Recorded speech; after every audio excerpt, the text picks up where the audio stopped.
Hello and welcome. Today I'm going to be trying a number of new makeup products and also dipping into some of my Project Pan items. The new products that I have are the new Rituel de Fille foundation. This is the Luminous Elixir 3-drop foundation. I have it in the lightest shade.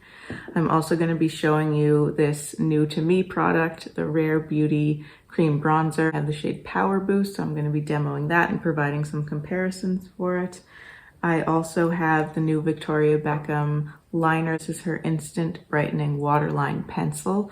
So I'm going to be using that and sharing my thoughts on it, as well as the new Hermes Hermesistible Infused Care Lip Oil. I have the shade Rose Kola, which I'm going to be demoing and sharing my thoughts on as well. So if you'd like to see all of that, just keep on watching. I'm just out of the shower and I have all my skincare on except for my sunscreen.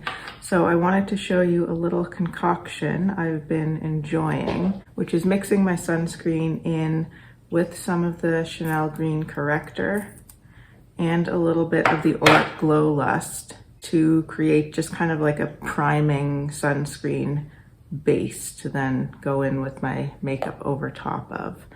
I've been enjoying the Chanel Corrector so much and I love wearing it in all different types of ways. Sometimes I will just put it on by itself, more as like a concealer that I'll put on before I do my foundation. And other times I like to mix it into skincare like this. And I do that with the NYX one as well. I'll mix that in with my sunscreen sometimes. So I did only about a half a pump of the Auric Glow Lust. I just mixed it all together on my hands. And I'm going to apply it right to my skin.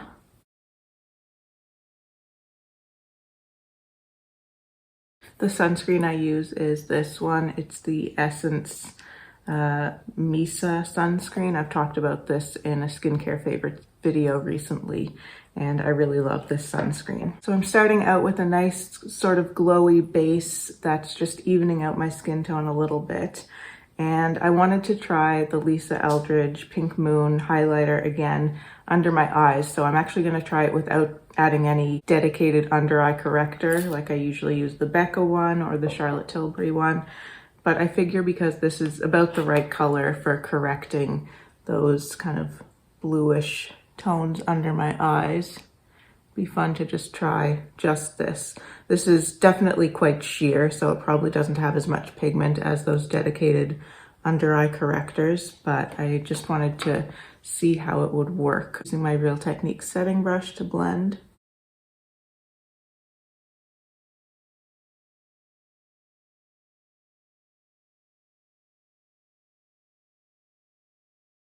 And I can kind of pull it a little bit onto the cheekbone or the edge of the orbital bone there too.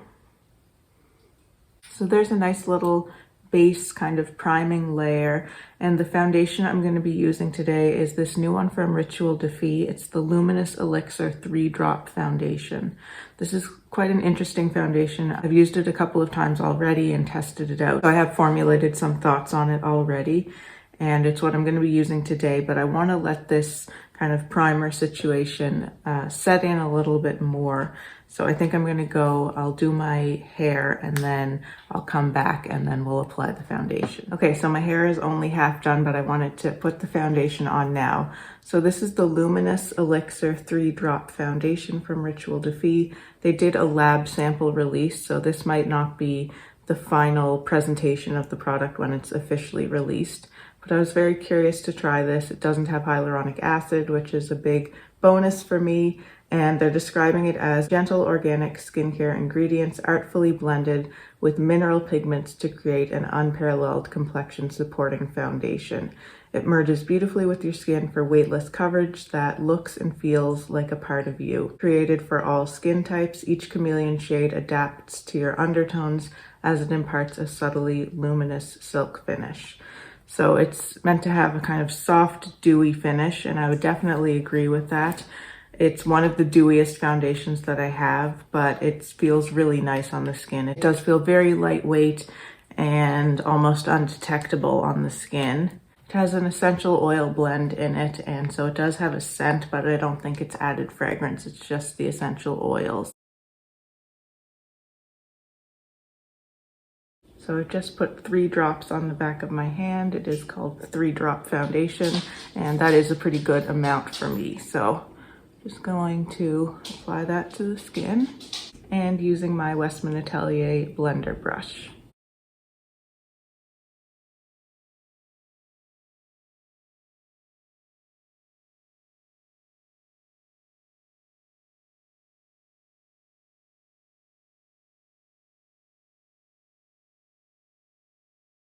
So there's what one layer looks like. And I used most of those 3 drops, but there's still a little bit left there.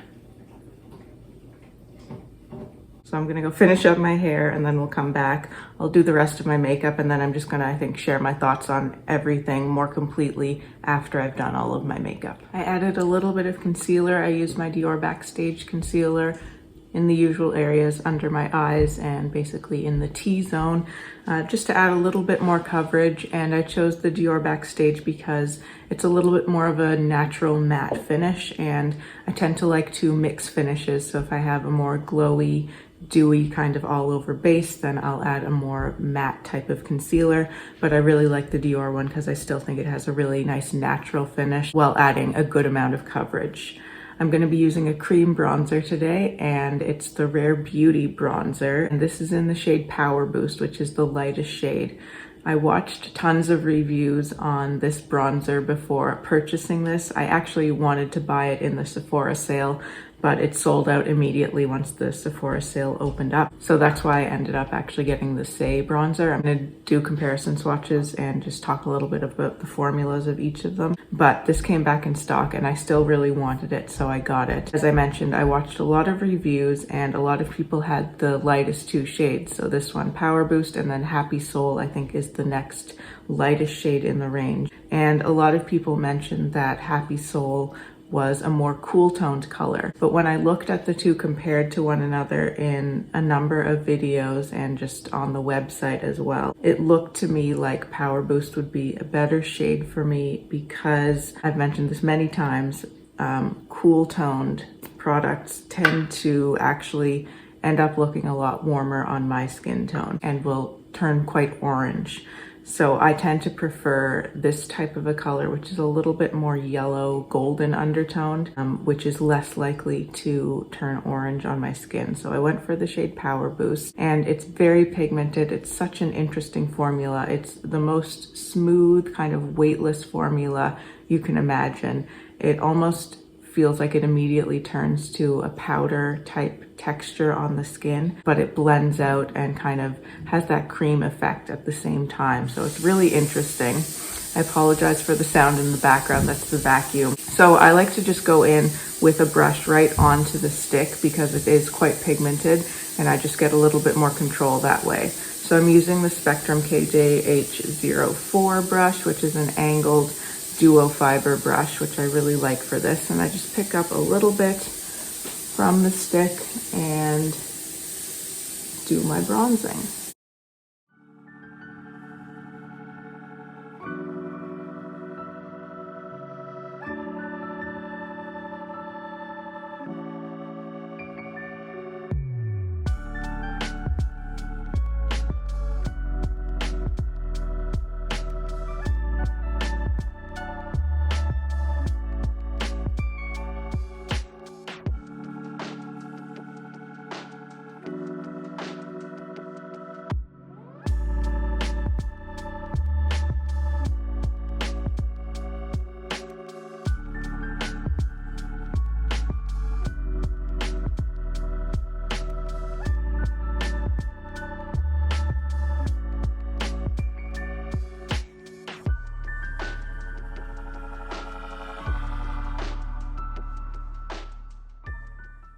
I'm gonna move on to eyes now, nothing new here, and I'm gonna be using a couple of Project Pan items.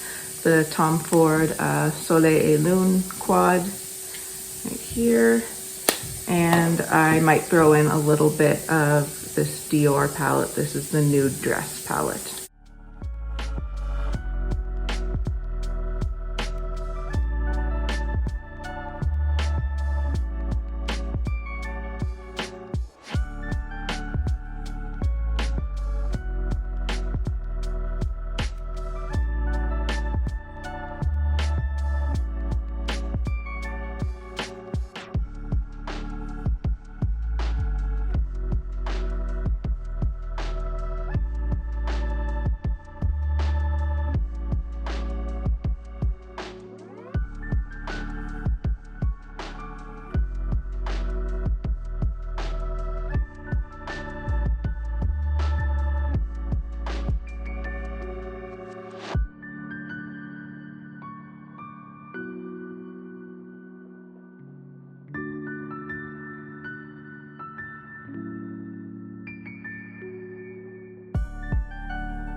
finished the eyeshadow and now I wanted to move into another new product.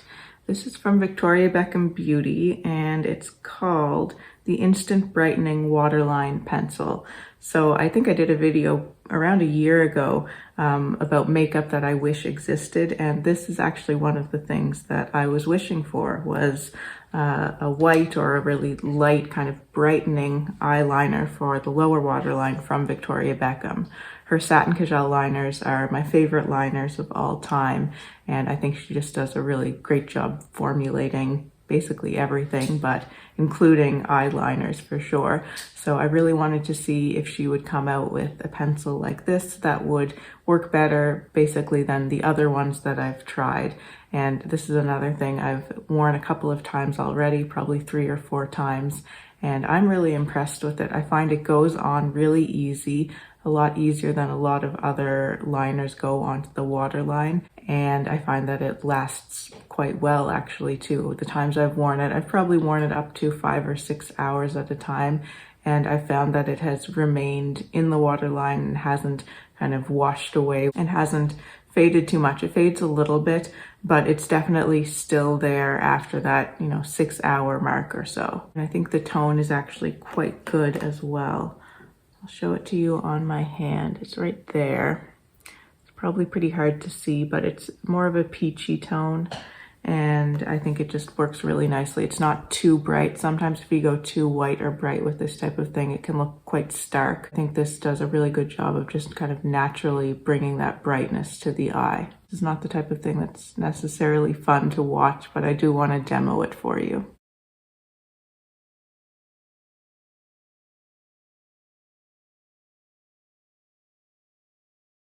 So there it is, with and without.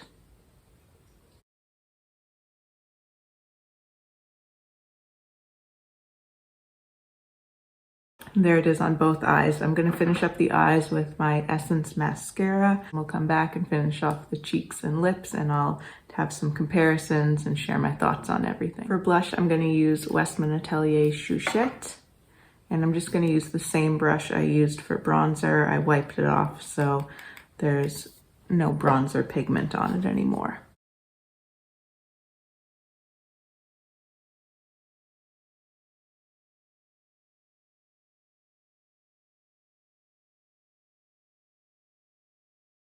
I don't really feel like I need any highlighter today. I think everything's looking really nice and glowy. I haven't set with any powder, but I don't really feel the need to right now. So I'm just gonna leave the base like this and finish off with the lips.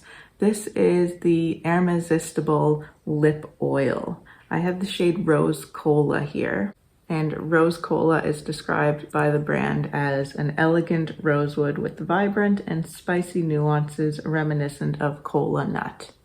So this is actually scented like the Kola nut, and so it smells actually quite similar to Coca-Cola. I find it's a little bit fruitier smelling than Coca-Cola smells, but that might be because it's based on the Kola nut, which is an actual natural ingredient rather than Coca-Cola, the beverage. That's what the color looks like swatched on my hand, and I think it's described well. It's a rosewood type shade, and let's see how it looks on the lips. So there's one layer, pretty sheer. Let's build it up a little bit.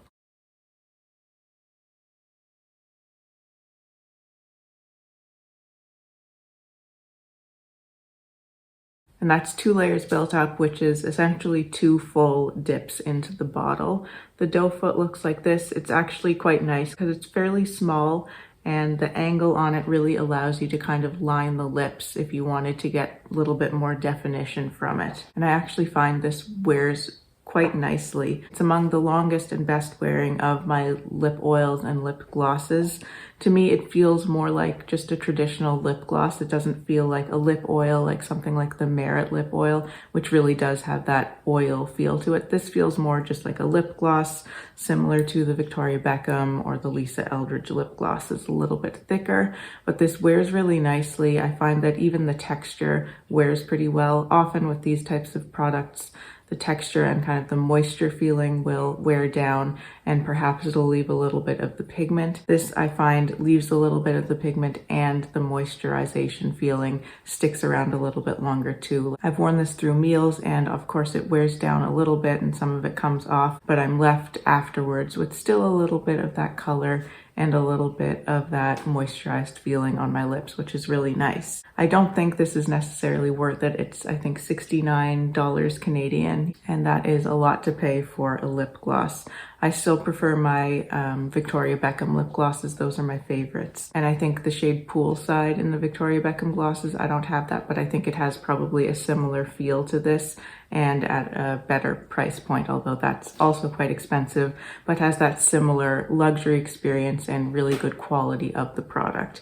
This is in a glass bottle, which is very nice, and the top is a nice glossy plastic, and it has the Hermes emblem on top, but in that same white color. My understanding is that each shade of these lip oils has a different scent, so the scent is associated with the shade and the fruit that the shade is inspired by. So I think that's quite interesting. The reason I didn't buy one of these when they first launched was because I was actually concerned about the scent, and I didn't realize that they all had different scents. I thought they were just going to be the same fragrance as the Hermes lipsticks, which sometimes can be a little bit strong for me. So I was hesitant to try this, but then I watched my friends at Beauty Has Been. They have, I think, 4 different shades of this now, and they mentioned that they all have different scents and that this one smelled like Coca-Cola.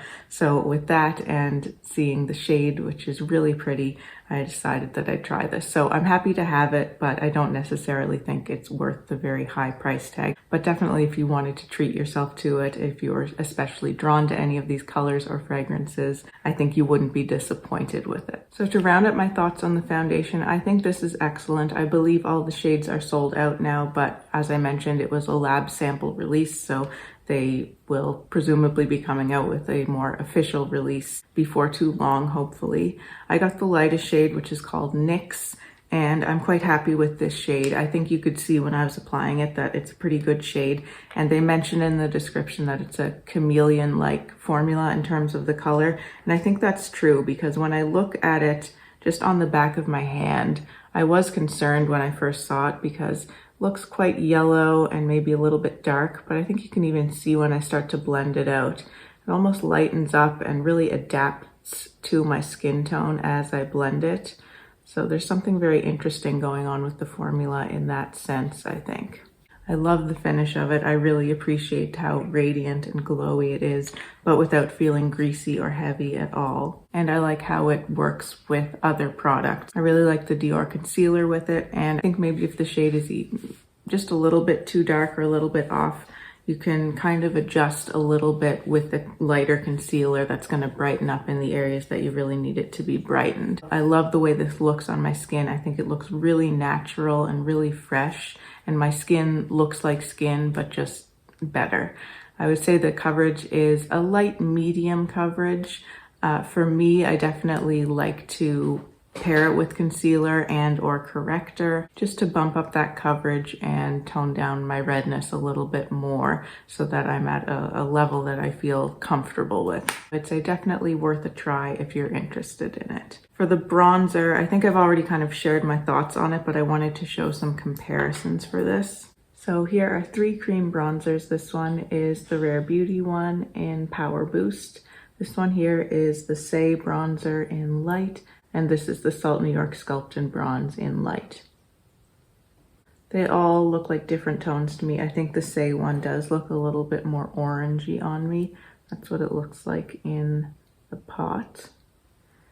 While the Rare Beauty is just a little bit more yellow and kind of peachy, and I find that the Salt New York leans more peachy as well, which makes it a color that I quite enjoy. It just seems to work well with my skin tone, my undertones, and kind of melds nicely with my freckles as well. Comparing the formulas of these two, there are definitely similarities. They both have that kind of smoothing, blurring type of cream quality that almost transforms a little bit into a powder. But the Rare Beauty one, I think, does it better in my opinion. It's just a bit lighter weight, but they're both nice, and I think it would just depend you know, more on the color that you're looking for, as well as the format. Like if you prefer to have something in a pot like this rather than a stick, you might go for the Say, but if you like the stick, you might go for the Rare Beauty. I personally prefer the Rare Beauty both for the formula. I think it's just a little bit more innovative and interesting, and I prefer the color of this one as well. But they're both really nice and really easy to work with. The lip oil, I think I've said what I needed to say about that.